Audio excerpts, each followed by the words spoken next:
Bapak, Ibu, dan Saudara, selamat malam. Namo Sang Hyang Adi Budaya, Namo Buddhaya.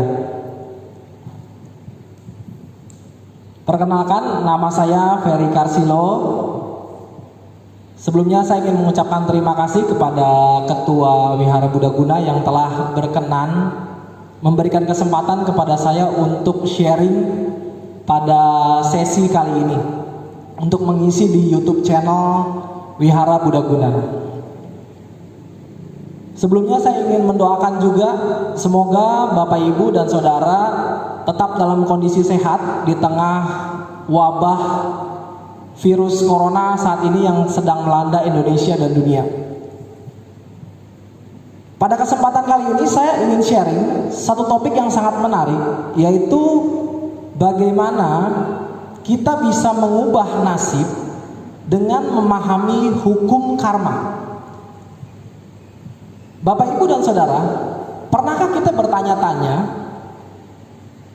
seringkali kita melihat kejadian, kok ada ya orang yang hidupnya itu enak terus gitu ya, lahirnya dari keluarga kaya, sehat, kesehatannya bagus gitu ya, hidupnya bahagia terus gitu ya, sepanjang hidupnya gitu sampai dia meninggal gitu. Tapi di sisi lain ada orang yang lahir aja kondisinya sudah tidak mengenakan gitu ya, dalam keluarga yang mungkin melarat, miskin, kemudian sakit-sakitan, kayaknya hidupnya malang terus gitu ya. Pernahkah kita bertanya, kenapa bisa muncul kondisi-kondisi seperti itu? Kemudian ada orang yang lahir sempurna badannya, ada juga orang yang lahir cacat. Kenapa hal ini bisa terjadi pada orang-orang tersebut? Secara singkat kita bisa menjawab hal ini terjadi karena karma dari orang tersebut. Kita juga sering mengatakan, atau kita sering mendengar bahwa orang-orang di luar sana mengatakan, oh dia mah kaya karena memang sudah karmanya. Oh dia mah hidupnya susah terus karena memang karmanya, dia dulu banyak berbuat yang tidak baik, makanya sekarang memetik buahnya gitu. Nah sebenarnya kata-kata memang itu karmanya secara dhamma kurang tepat. Yang tepat adalah itu wipakanya. Itu adalah buah karmanya, bukan karmanya. Karena ada dua hal antara kama ini artinya adalah perbuatan. Jadi orang itu menanam kama, lalu akibatnya menuai buah karma, atau kita sebut sebagai wipaka. Jadi yang tepat adalah, oh memang wipakanya dia hidupnya enak, oh memang wipakanya dia hidupnya kurang enak, begitu. Nah, di dalam Anguttara Nikaya, Buddha menjelaskan tentang karma. Apa sih karma itu? Dikatakan, karma adalah segala perbuatan yang didahului dengan kehendak atau niat. Dalam bahasa Pali dikatakan cetana, itu dikatakan kama. Secara sederhana ada 3 aliran karma. Jadi pertama, seseorang bisa membuat karma melalui perbuatan badan jasmani. Yang kedua melalui ucapan, dan yang ketiga melalui pikiran. Jadi jika seseorang melakukan perbuatan dari badan jasmani, dari ucapan ataupun dari pikiran yang disertai oleh kehendak, maka jadilah karma. Jadi dalam kehidupan kita, dalam satu hari saja kita sudah buat karma berapa banyak gitu ya. Karma itu ratusan mungkin ribuan kita sudah buat. Dan karma ini sangat kompleks. Kita nggak pernah tahu cara kerja karma. Jadi belum tentu orang yang katakanlah oh dia memukul seseorang gitu ya, oh nanti dia akan menerima wipakanya, oh akan dipukul lagi. Kita nggak pernah tahu, Bapak Ibu dan Saudara. Jadi karma ini kompleks. Siapa yang bisa tahu proses karma? Yang bisa tahu cara kerja karma hanya seorang Buddha ya, atau juga seorang arahat. Kita umat awam tidak pernah tahu gitu ya. Nah, tetapi kita bisa belajar cara kerja hukum karma. Supaya apa? Kita bisa mengubah nasib kita dari kondisi saat ini menjadi kondisi yang kita inginkan di masa depan. Secara singkat, hukum karma adalah hukum sebab akibat. Ketika seseorang menanam perbuatan baik, maka ia akan menuai kebahagiaan. Jika seseorang menanam perbuatan buruk, dia akan menuai penderitaan pada waktunya. Tetapi Bapak Ibu, ada hal yang menarik dari hukum karma ini. Karma ini akan berbuah jika kondisinya sesuai atau kondisinya tepat. Jadi karma pun bisa tidak berbuah kalau kondisinya tidak tepat.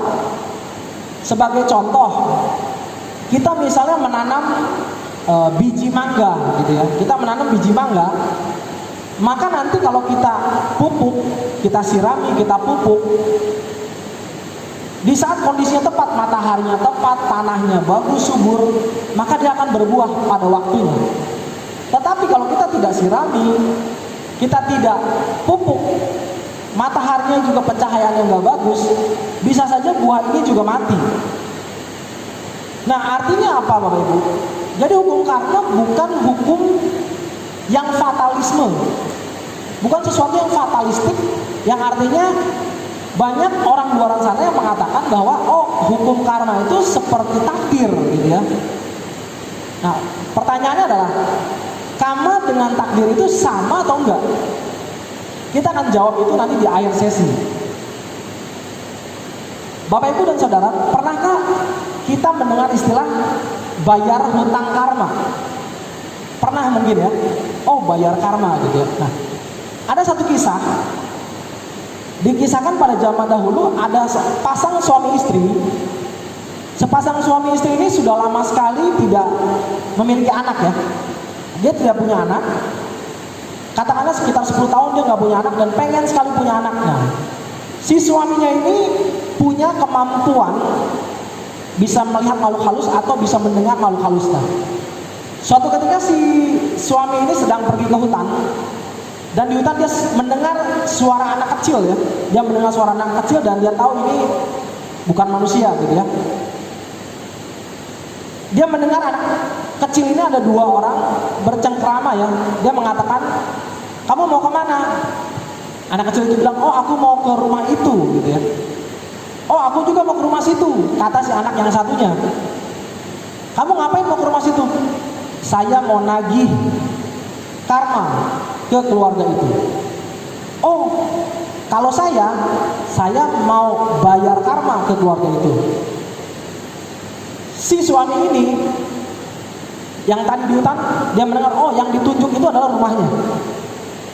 Singkat cerita, beberapa waktu kemudian, istri dari si suami ini dinyatakan hamil oleh tabib, dan tabibnya mengatakan selamat, oh bapak dan ibu dapat anak kembar nih, dua sekaligus gitu ya. Wah, akhirnya mereka senang sekali dan anaknya lahir dan dirawat dengan baik ya. Di dalam perjalanan merawat anak, si anak yang kembar tadi, katakanlah si A, ini dalam perkembangannya sekolahnya agak malas-malas gitu ya. Terus badung gitu ya, sering berantem gitu ya, sekolahnya malas. Sedangkan yang si B itu anaknya alim ya, nurut sekali gitu ya. Nah, si ayahnya berpikir, Si ayahnya berpikir, oh jangan-jangan ini si A yang Badung mau nagih karma nih. Kayaknya ini bakal bikin susah keluarga saya. Akhirnya si ayahnya memutuskan untuk mengusir, ya tanda kutip diusir keluar kota si anak ini, karena khawatir dia menagih karma gitu ya. Diusir keluar kota. Akhirnya dia merawat hanya si B, yang tadi, yang alim tadi, yang baik tadi, yang menurutnya. Di dalam perjalanan ternyata si B ini sakit dan sakitnya parah gitu ya, parah dan berkepanjangan. Karena waktu itu nggak ada BPJS ya, jadinya menguras harta dari si orang tua tersebut. Akhirnya hartanya habis-habisan, ya habis-habisan, jual ini jual itu segala macam. Seketika setelah itu si ayah ini sadar, oh ternyata yang nagih hutang karma adalah si B ini, bukan si A gitu ya. Di tengah kondisi yang sudah habis-habisan, dia ingat anak yang si A, dipanggil anak yang si A yang tadi sempat diusir, dicari dan ketemu. Dan luar biasanya si A tadi yang Badung tadi, ternyata dia karena diusir hidupnya mandiri, akhirnya dia jadi kaya raya, ekonominya bagus. Dipanggil lagi oleh ayahnya dan dia nggak dendam sama ayahnya, dia balik lagi dan dia obatin adiknya. Dan orang tua ini akhirnya dibiayai penuh oleh si A tersebut, si anak A tersebut. Dan ternyata benar bahwa si anak A ini yang sebenarnya membayar karma ke orang tuanya.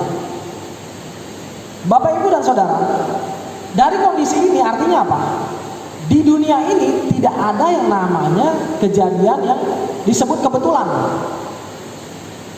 Bapak Ibu bisa ketemu dengan pasangan suami istri, dengan pacar, ayah ataupun orang tua ataupun anak gitu ya. Tidak ada yang kebetulan. Jadi ada sebab yang mendahuluinya yang menyebabkan kita ketemu saat ini. Sebabnya apa? Karena ada hubungan karma di masa lampau. Jadi kalau kita tahu kondisi ini, kita bisa menerima apapun yang datang kepada hidup kita dengan sewajarnya. Satu ketika Bapak Ibu saya bermain sama anak saya gitu ya. Saya bermain, lagi seru-seruan, bercanda-bercanda, tiba-tiba anak saya mengeluarkan tendangan maut gitu ya, tendangan maut dan mengenai bibir saya gitu ya. Wah, tendangan tanpa alasan gitu ya, jebret langsung gitu ya. Dan waktu itu keras sekali, bibir saya jadi memar ya, jeding gitu. Pada saat kena itu, saya mau marah Bapak Ibu ya, mau marah gitu ya. Tapi seketika saya ingat, oh saya lagi bayar karma nih sama anak ini. Ya sudah, itu wipaka saya berbuah. Ya, karma saya di masa lampau berbuah. Ya sudah, anak saya nggak sengaja gitu ya. Akhirnya ya sudah, saya main lagi biasa gitu ya. Jadi di sini poinnya adalah apapun yang terjadi sama kita itu adalah wipaka kita. Apapun yang terjadi pada kehidupan kita itu adalah wipaka yang harus kita terima dan bukan kebetulan. Dan reaksi kita lah yang akan menentukan kehidupan kita bagaimana ke depannya. Kalau misalnya saya tadi ditendang gitu ya oleh anak saya, dan saya langsung memarahi anak saya membuat karma baru, Bapak Ibu. Saya membuat karma buruk kepada anak saya. Padahal saya sudah dibayar tadi ya. Mungkin saya nggak tahu, mungkin pernah melakukan perbuatan buruk apa sama orang lain sehingga bibir saya kena jeding gitu ya. Nah, begitupun dalam kondisi kehidupan kita Bapak Ibu. Kondisi kesehatan kita, kondisi ekonomi kita, kondisi kebahagiaan kita, itu semua terjadi karena faktor karma. Nah, sekarang kita akan sedikit mengupas cara kerja hukum karma. Secara sederhana, karma berdasarkan fungsinya ada 4 Bapak Ibu ya. Yang pertama adalah janaka kama. Janaka kama ini adalah karma penghasil. Maksudnya apa? Seketika pada saat kehidupan kita sebelumnya, kita sebagai umat Buddha meyakini ada hukumnya tumimba lahir ya. Jadi kita telah lahir, hidup, mati beratus-ratus ribuan bahkan jutaan kali gitu ya. Jadi Janaka Kama ini adalah kama yang mendorong lahirnya kita saat ini. Secara umum orang mengatakan kayak mirip seperti nasib Janaka Kama ini ya. Janaka Kama ini yang menyebabkan orang terlahir di keluarga yang bahagia, keluarga yang kaya raya, hidupnya sehat atau enggak. Singkat cerita katakanlah Janaka Kama seseorang itu ketika lahir itu yang menyebabkan orang itu lahir di satu keluarga, dan Janaka Kama seseorang itu katakanlah misalnya umurnya 80 tahun. Itu Janaka Kama. Kemudian ada kama yang kedua, yaitu kama pendorong atau suportif. Kama pendorong ini apa? Jadi Janaka Kama ini berjalan, ada perbuatan-perbuatan baik kita atau perbuatan buruk kita di masa lampau yang bisa mendorong Janaka Kama ini. Misalnya ada orang yang Janaka Kamanya bagus, lahir di keluarga yang kaya, kehidupan kesehatannya bagus, hidupnya bahagia. Selama perjalanan hidupnya dia memupuk kebajikan terus, memupuk kebajikan, berdana, melakukan sila, meditasi. Maka tadinya misalnya Janaka Kama dia umurnya 80 tahun, bisa mendorong Bapak Ibu ya, umurnya bisa jadi lebih panjang. Mungkin bisa jadi 90 tahun atau mungkin 100 tahun. Itu karma yang kedua. Kemudian ada jenis karma yang ketiga, yaitu karma penahan atau karma pelemah. Jadi misalnya Janaka Kamanya sudah berjalan, perbuatan-perbuatan baik ataupun buruk di masa lampau itu bisa menahan Janaka Kama ini. Misalnya orang itu Janaka Kamanya bagus, tapi karena perbuatan di masa lampau, misalnya banyak melakukan perbuatan buruk, karma penghambat ini atau karma penghalang ini bisa melemahkan Janaka Kama yang tadinya misalnya sudah umur bisa 80 tahun, karena banyak berbuat jahat, umurnya bisa pendek Bapak Ibu. Umurnya bisa pendek. Dan yang terakhir, yang keempat, ada yang namanya karma destruktif atau karma penghancur. Jadi Janaka Kama seseorang misalnya kata umur 80 tahun, bisa tiba-tiba ada satu karma yang sangat berat, itu bisa memotong langsung jebret gitu ya. Misalnya terjadi kecelakaan sampai meninggal, atau terjadi sakit parah misalnya kena sakit kritis, kena jantung, kena kanker misalnya gitu. Itu karma perusak. Nah dari 4 cara ini kita kurang lebih memahami cara kerja hukum karma demikian Bapak Ibu.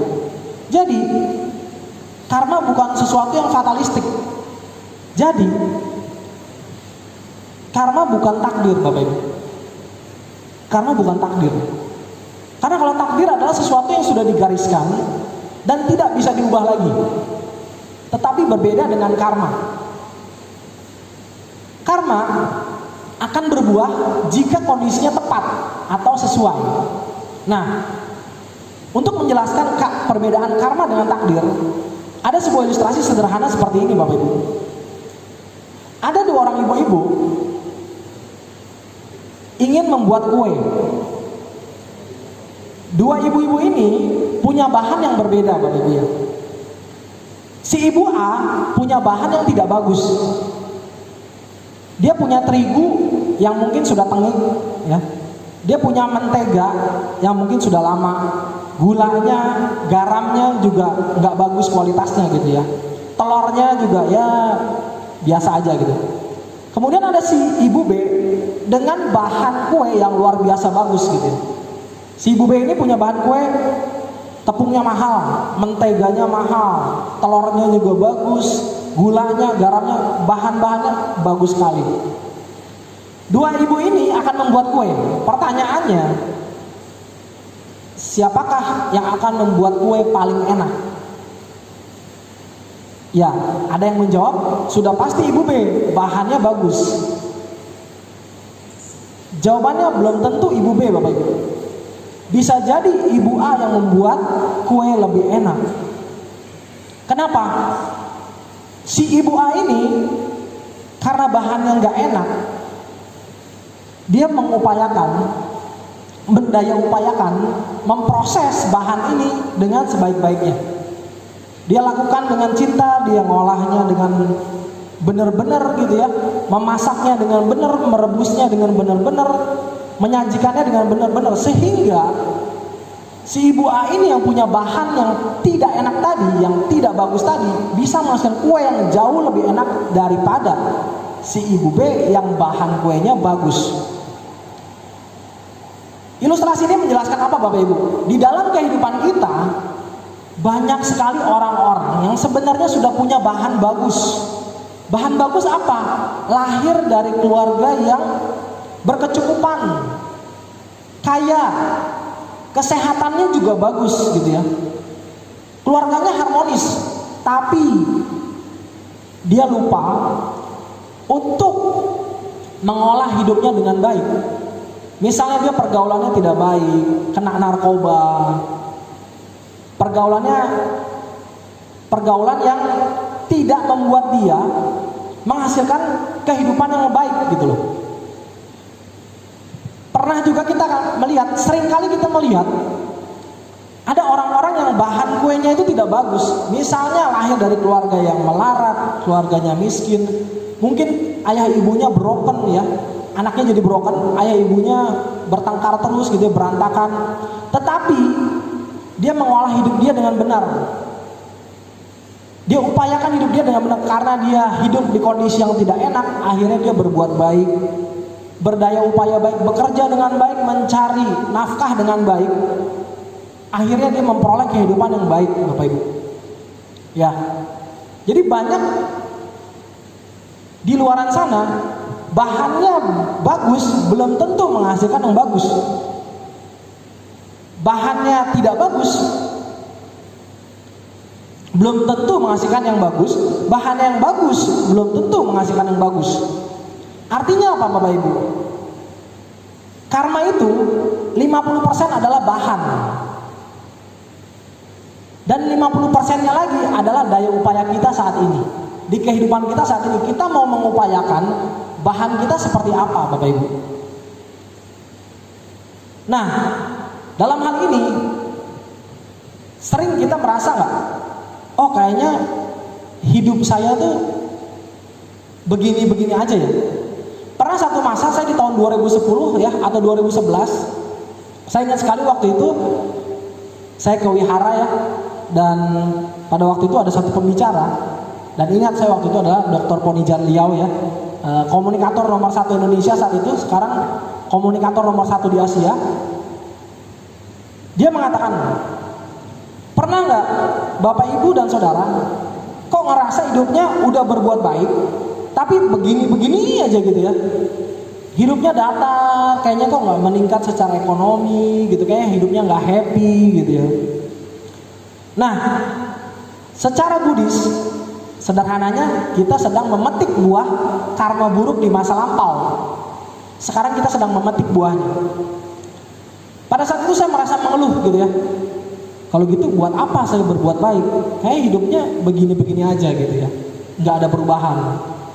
Dan waktu itu Dr. Ponijan Liao menyadarkan dengan kata-kata seperti ini. Kamu sudah berbuat baik sekian banyak aja, hidup kamu masih begitu-begitu aja. Pertanyaannya bagaimana kalau kamu nggak berbuat baik? Sudah pasti lebih parah kondisinya. Bukan begitu-begitu aja, tapi berantakan mungkin. Seketika itu saya sadar, oh berarti karma buruk saya banyak mungkin yang berbuah saat ini. Lalu bagaimana? Tidak ada jalan lain Bapak Ibu dan Saudara. Pupuk terus karma baik, tanam terus karma baik. Karena kita nggak pernah tahu kapan kita menuai karma baik, kapan kita menuai karma buruk. Tapi ada satu hal yang menarik Bapak Ibu, ketika Janaka Kama ini yang tadi berjalan, misalnya Janaka Kama kita tidak baik, kita bisa mempercepat, tanda kutip ya, mempercepat berbuahnya karma baik dengan cara apa? Memperbanyak perbuatan baik Bapak Ibu. Kita perbanyak, tanam terus perbuatan baik kita. Dengan cara apa? Sederhananya ada 3 Bapak Ibu. Yang pertama dengan berdana, dengan kemurahan hati. Ya, di saat kondisi sekarang ini Bapak Ibu, banyak orang yang membutuhkan bantuan. Kita bisa mulai berdana ya. Wihara Buddha Guna sudah banyak sekali beberapa waktu yang lalu memberikan dana ya, dalam bentuk APD, dalam bentuk masker gratis, membagikan takjil. Nah nanti minggu depan akan coba membagikan nasi kotak gitu. Nah karma baik ini perlu kita lakukan Bapak Ibu untuk mengubah hidup kita menjadi lebih baik. Tidak ada jalan lain Bapak Ibu yang bisa menyelamatkan hidup kita selain perbuatan bajik kita sendiri. Karena Buddha mengatakan kita lahir dari karma kita sendiri, kita adalah pewaris dari karma kita sendiri. Jadi apapun kondisi kita, baik atau buruk, itulah yang akan kita warisi. Maka dari itu, tugas kita adalah hanya menanam karma baik terus menerus Bapak Ibu. Jadi kalau misalnya orang seperti saya waktu itu, oh kok hidup kok begini-begini aja, berpikirnya langsung berarti karma buruk saya banyak waktu itu. Jadi saya harus terus tanam. Sampai kapan? Sampai nasib kita berubah, karma baik kita berbuah. Yang pertama tadi dana Bapak Ibu. Dana tidak harus materi Bapak Ibu ya. Dana bisa juga bentuknya tenaga. Dana bisa juga bentuknya nasihat Bapak Ibu, atau doa. Apapun itu Bapak Ibu yang bisa kita lakukan. Intinya kita menanam kebajikan. Jika dana sudah dilakukan, maka level yang kedua kita harus naik ke level sila atau kemoralan. Moralitas kita harus dijaga Bapak Ibu. Sederhananya Pancasila Buddhis, 5 sila kita laksanakan dengan disiplin. Tidak membunuh, tidak mencuri, tidak berbuat asusila, tidak berkata yang tidak baik, dan tidak minum minuman keras. 5 ini kita jaga Bapak Ibu. Karena Buddha mengatakan silena boga sampada. Dengan melaksanakan sila akan memperoleh kekayaan duniawi. Silena sugatin nyanti. Dengan melaksanakan sila akan memperoleh kehidupan yang bahagia. Jadi sila adalah faktor yang luar biasa Bapak Ibu. Jadi pertama dana, kedua sila, dan yang ketiga Bapak Ibu, ini adalah jurus pamungkas, yaitu konsentrasi atau meditasi Bapak Ibu. Kenapa meditasi ini dikatakan pamungkas? Karena meditasi atau konsentrasi ini dikatakan dapat menghancurkan karma-karma buruk kita di masa lampau. Jadi kesimpulannya Bapak Ibu, karma bukan takdir, tetapi karma adalah 50% bahan dan 50% lagi adalah upaya kita, daya upaya kita saat ini mau bagaimana. Dan untuk mengubah nasib kita menjadi lebih baik, mari kita terus menanam kebajikan Bapak Ibu. Tanam kebajikan yang bisa kita lakukan dengan berdana, kemurahan hati, dengan sila menjaga kemoralan, dan juga meditasi dengan konsentrasi. Maka dengan melakukan kebajikan ini, pasti cepat atau lambat nasib kita akan berubah dari kondisi yang saat ini menjadi kondisi yang jauh lebih baik. Saya kira demikian yang bisa saya sampaikan. Selamat malam, Namo Sang Hyang Adi Budaya, Namo Buddhaya.